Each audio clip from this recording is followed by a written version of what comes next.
I hadn't planned on leaving that night. The choice wasn't mine, her words pushed me out. Go on. Move out if that's what you want. I couldn't care less. She said it so easily, as if flicking away an ash from her cigarette, like I was disposable. I stood in the doorway with my suitcase dangling at my side, staring at the woman I thought I had known. She didn't even glance up from her phone. Her lips curled, faintly amused. I should have shouted. I should have demanded an explanation. But I didn't. Instead, I walked away, quiet, cold. And the silence that followed screamed louder than any argument. It began as nothing more than suspicion. A strange perfume clinging to her clothes. A shower late at night, though she'd always hated running water past 10. The glow of her phone, screen tilted away from me. Small things. Always small things. I told myself I was tired imagining it. Paranoia. Routine playing tricks on a restless mind. But soon the patterns showed themselves. Messages arriving at the same hour every night. A laugh, soft and secret, the kind you hide from even the walls. I wanted to dismiss it. God, I wanted to. But my gut whispered otherwise, and the gut doesn't lie. So I played my part. The patient husband. The weary man. Letting her believe she was clever, untouchable. That I was blind to the game she thought she was winning. When she told me to move out, it wasn't anger. It was dismissal.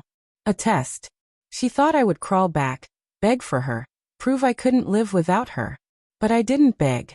I didn't argue. I rented a small apartment 2 towns over. Sparse. Quiet. The kind of place where silence lingers in your skin. Every night I lay awake, replaying conversations, studying her eyes when I asked about her day. Slowly I pulled the threads, bank records, phone logs, even a DNA test kit I never imagined I would buy. I wasn't searching for proof. I was hunting for certainty. Because certainty cuts deeper than anger. The envelope came first. Just one line inside. Not the biological father. I sat at the kitchen table, staring at those words until the letters blurred. My hands were steady. My breathing never faltered. Inside, though, everything went still.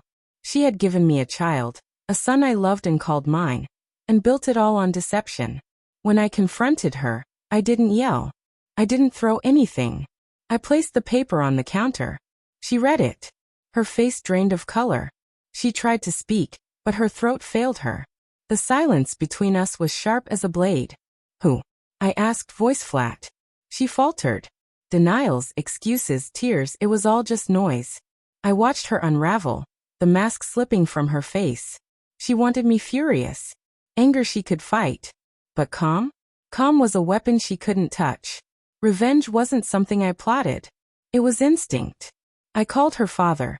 A man who valued legacy, family, honor above all else.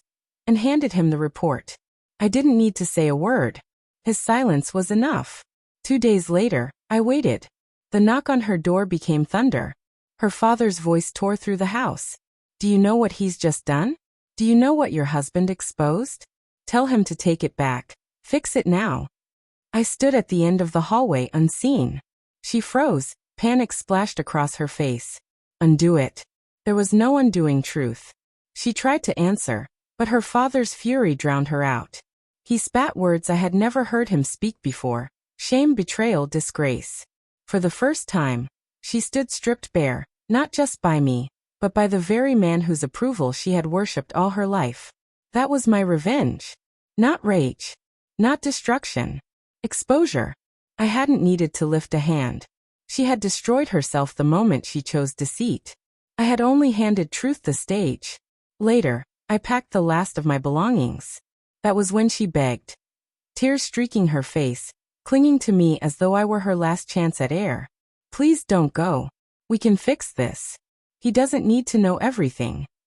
Her words dripped with desperation, but her eyes still searched for control, for some angle to bend me back. I looked at her one final time. You told me to move out, I said. And so I did. The door shut behind me, soft as a final breath. Now the nights are different. Silence is no longer suffocating, it's clean. I don't dwell on what I lost. I think of what I escaped.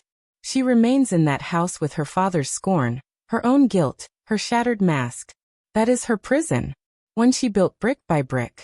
I don't pity her. I don't hate her. I feel nothing. And that is the sharpest revenge of all, because the moment you stop caring, they cease to matter.